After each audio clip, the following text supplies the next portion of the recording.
Bismillahirrahmanirrahim. Assalamualaikum warahmatullahi wabarakatuh. Alhamdulillah, assalatu wassalamu ala rasulillah. Sahabat, aduh, kita pasti menyadari bersama ya kalau kita ini punya kewajiban untuk berkomunikasi sama siapapun, dari mulai di keluarga, sama teman-teman, sama masyarakat yang lebih luas lagi, komunikasi. Nah, tapi dalam berkomunikasi itu terkadang kita ya harus menyampaikan poin-poin yang dirasa penting, tetapi ternyata saat membicarakannya bukan suatu hal yang mudah. Kita banyak terkendala dengan kemampuan kita berbicara. Apalagi kalau bicaranya itu sudah di depan umum, apalagi di depan kamera seperti ini. Terkadang kita yang sudah menyusun kata-kata, ya apa yang ingin disampaikan, pesan-pesan, ternyata lupa semua. Nah, itu harus ada hubungannya dengan ilmu berkomunikasi seperti apa. Ilmu komunikasi yang disebut di sini adalah public speaking. Bagaimana berbicara di depan umum supaya kita nyaman, supaya kita tidak grogi, supaya kita bisa menyampaikan pesan-pesan dengan baik dan berbicara dengan tutur, intonasi, artikulasi yang baik. Seperti apa? Itu ada ilmunya.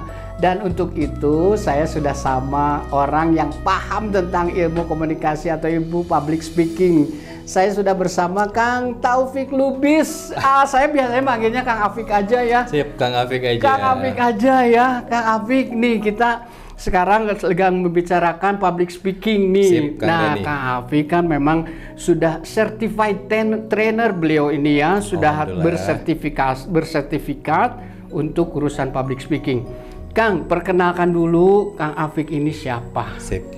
Ya, assalamualaikum warahmatullahi wabarakatuh. Selamat sore, salam sehat untuk kita semuanya. Amin. Kenapa saya bilang salam sehat? Karena ketika kita sehat ada banyak sekali hal terbaik yang bisa kita lakukan. Ya, kan tentu seperti saja. Itu, ya, Kang, betul. Perkenalkan, nama saya lengkapnya Ahmad Taufik ya, ada Lubisnya di belakang ya.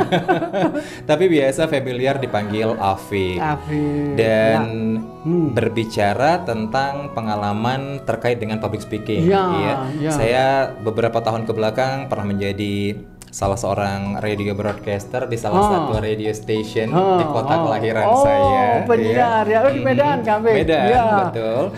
Kemudian akhirnya menggeluti aktivitas-aktivitas yang berkaitan dengan public speaking, MC, kemudian juga pekerjaan saya juga menuntut banyak kegiatan presentasi, berpromosi, dan alhamdulillah saya juga certified dari Indonesian Professional Speakers Associate atau IPSA. IPSA itu ya? Betul. Ya. Dan itu memang dilatihkan cara berbicara di muka umum itu. Betul, Kang. Jadi memang berbicara di depan umum itu tidak hanya bermodalkan keberanian, tapi juga ada banyak hal yang harus kita pegang. Bagaimana berbicara secara terstruktur, juga terukur, jangan sampai ngelantur. Jadi cakupan public speaking itu apa aja sih, Kang Afik? Nah, kalau bicara pengen tahu nih. Betul, bicara tentang cakupan public speaking itu luas banget ya. Luas banget. Yang pertama, berpidato itu bagian dari ruang lingkup public speaking. Kemudian juga presentasi, penyiar radio, dosen, guru, pengajar. Dan sekarang ini seperti begini, kayak bikin konten gitu ya. Kan itu juga public speaking. Itu bagian dari public speaking. Mungkin di ruangan itu cuma ada 2 orang, 3 orang antara soundman sama kameramen gitu ya. Tetapi ini yang nonton kan bisa ribuan gitu. Itu salah satu tantangan ketika kita berbicara tidak di depan audiens yang ramai, tapi kita harus bisa membaca dan membayangkan seolah kita ada di depan audiens. Nah, itu PR lagi, kita harus bisa apakah imajinasi, deskripsi. Aduh, ini kita akan menyampaikan apa sama pemirsa gitu ya. Betul banget. Itu yang saya dapatkan dari IPSA sebagai salah satu gelarnya kan Certified Digital Speaker. Oh, ada juga digital speaker. Betul. Jadi zaman sekarang kita bisa sering berbicara secara online.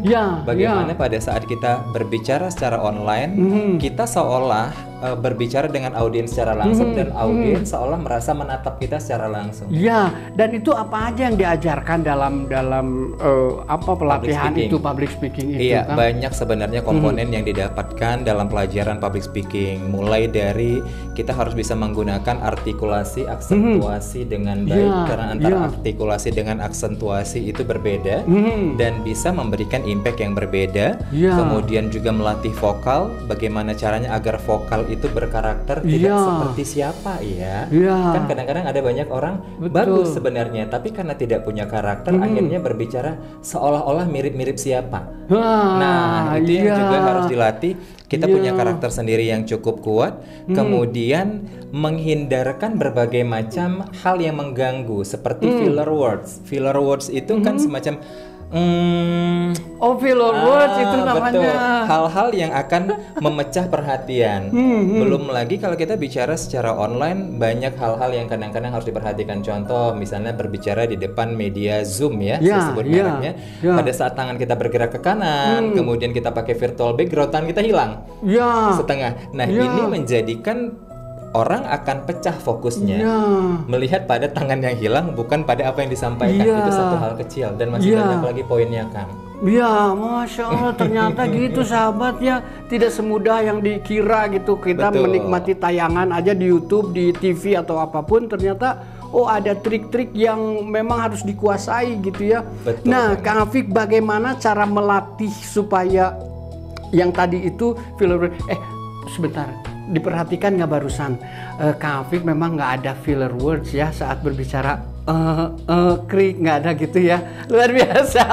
Saya baru memerhatikan kalau itu adalah namanya filler words. Nah, bagaimana Kang Afiq untuk orang yang memang ingin melatih kemampuannya berbicara di depan umum? Seperti apa? Apa yang harus disiapkan dulu? Banyak sebenarnya yang harus dipersiapkan. Yang pertama, pada saat kita mau mempersiapkannya itu, kita memang harus punya tekad yang kuat. Saya ingin berbicara dengan baik, terstruktur dan terukur. Kemudian juga memang harus mengikuti berbagai macam tahapan pelatihan. Seperti yang nanti akan dilaksanakan ya, Kang. Betul. Nanti ini sahabat, ini informasi penting banget. Ini adalah bottom line-nya. Kita akan mengadakan pelatihan public speaking tersebut.